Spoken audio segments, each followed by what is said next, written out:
آج ہم جو واقعہ پڑھنے کے لیے جا رہے ہیں حضرت ابوبکر صدیق رضی اللہ تعالیٰ عنہ کا واقعہ۔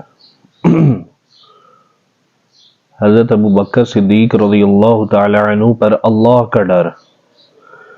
حضرت ابوبکر صدیق رضی اللہ تعالیٰ عنہ جو باجماع اہل سنت انبیاء علیہ السلام کے علاوہ تمام دنیا کے آدمیوں سے افضل ہیں اور ان کا جنتی ہونا یقینی ہے کہ خود حضور اقدس صلی اللہ علیہ وسلم نے ان کو جنتی ہونے کی بشارت دی۔ دیکھیں میرے دوستوں بزرگوں بھائیوں، حضور اقدس صلی اللہ علیہ وسلم نے جتنے بھی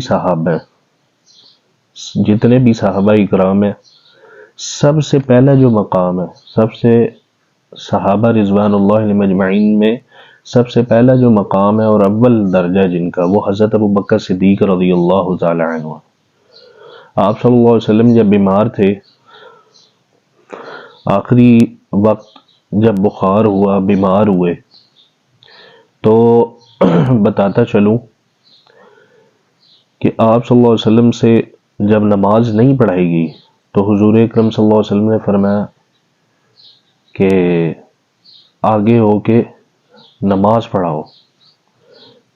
تو لوگوں نے حضرت عمر رضی اللہ تعالیٰ عنہ کو آگے کیا۔ حضور اکرم صلی اللہ علیہ وسلم نے دیکھا حجرہ مبارک سے اور فرمایا کہ ابو بکر کو آگے کرو، عمر کو پیچھے کرو۔ میرے اللہ کا فرمان ہے کہ جس مجلس کے اندر ابو بکر ہوں، ابو بکر صدیق رضی اللہ تعالی عنہ سے بڑھ کر کوئی امام نہیں ہو سکتا۔ میرے بعد اگر میرے مصلی کے اوپر کھڑا کوئی ہو سکتا ہے تو وہ ابو بکر صدیق رضی اللہ تعالی عنہ ہے۔ تو میرے دوستوں بزرگوں بھائیوں، ایسی شان تھی حضرت ابو بکر صدیق رضی اللہ تعالی عنہ کی، ایسی وفا اپنے نبی سے کی، جن کو اللہ رب العزت نے دنیا ہی میں جنت کی بشارت دے دی۔ اور پھر میرے دوستوں بزرگوں بھائیوں، حضور اکرم صلی اللہ علیہ وسلم نے فرمایا کہ میں نے سب کا جو ہے نا سب کا صلہ دے دیا، لیکن میرے دوستوں بزرگوں بھائیوں، حضور صلی اللہ علیہ وسلم نے فرمایا کہ ابو بکر صدیق رضی اللہ تعالی عنہ جو ہیں، ان کا جو صلہ ہے نا، وہ اللہ کی ذات ہی دے گی ان کو، اللہ کی ذات ہی دے گی ان کو۔ باقی سب کا صلہ میں نے دے دیا، ابو بکر صدیق رضی اللہ تعالیٰ عنہ کا صلہ جو ہے وہ اللہ کی ذات ہی انہیں دے گی۔ اور ایسے صحابی ہیں، ان کی ایسی خاصیت ہے کہ جتنے بھی جنت کے دروازے ہیں نا، سب میں سے ابو بکر صدیق رضی اللہ تعالی عنہ کو پکارا جائے گا اور پھر کہا جائے گا جس میں سے آپ چاہیں اس دروازے میں سے آپ جنت میں داخل ہو جائیں۔ یہ بھی فرمایا کہ میری امت میں سب سے پہلے ابو بکر جنت میں داخل ہوں گے۔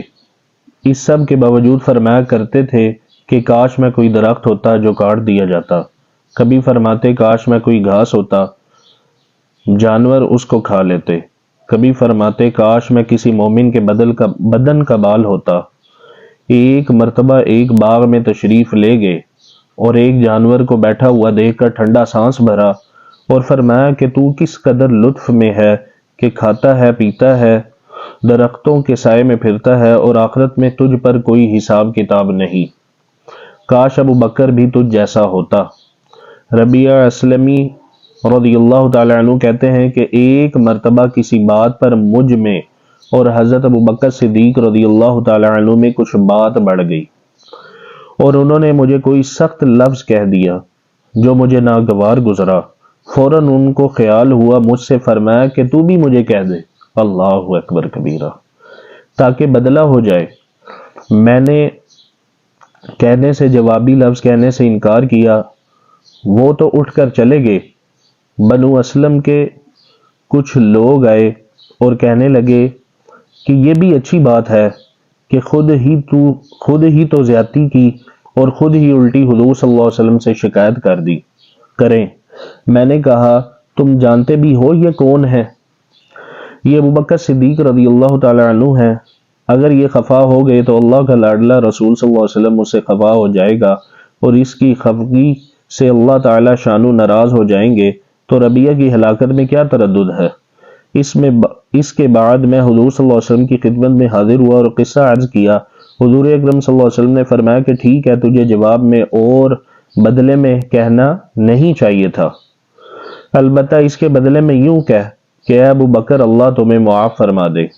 فائدہ یہ ہے اللہ کا خوف کہ ایک معمولی سے کلمے میں حضرت ابو بکر صدیق رضی اللہ تعالی عنہ کو بدلہ کا اس قدر فکر اور اہتمام ہوا کہ اول درخواست کی اور پھر حضور صلی اللہ علیہ وسلم کے واسطے سے اس کا ارادہ فرمایا کہ ربیعہ رضی اللہ تعالی عنہ بدلہ لے لیں۔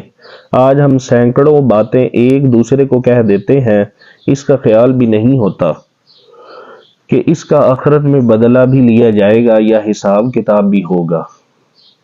میرے دوستوں، بزرگوں، بھائیوں، حضرت ابو بکر صدیق رضی اللہ تعالی عنہ جتنے بھی انسان ہیں، آپ صلی اللہ علیہ وسلم کے بعد سب سے افضل حضرت ابو بکر صدیق رضی اللہ تعالی عنہ ہیں۔ اور پھر میرے دوستوں، بزرگوں، بھائیوں، اللہ کے نبی نے فرمایا کہ جتنے بھی انبیاء علیہ الصلوۃ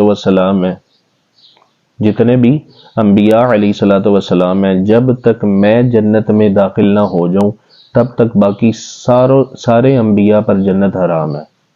اور پھر فرمایا کہ میری امت میں سے سب سے پہلے جو شخص جنت میں جائے گا وہ ابو بکر صدیق رضی اللہ تعالی عنہ ہوں گے۔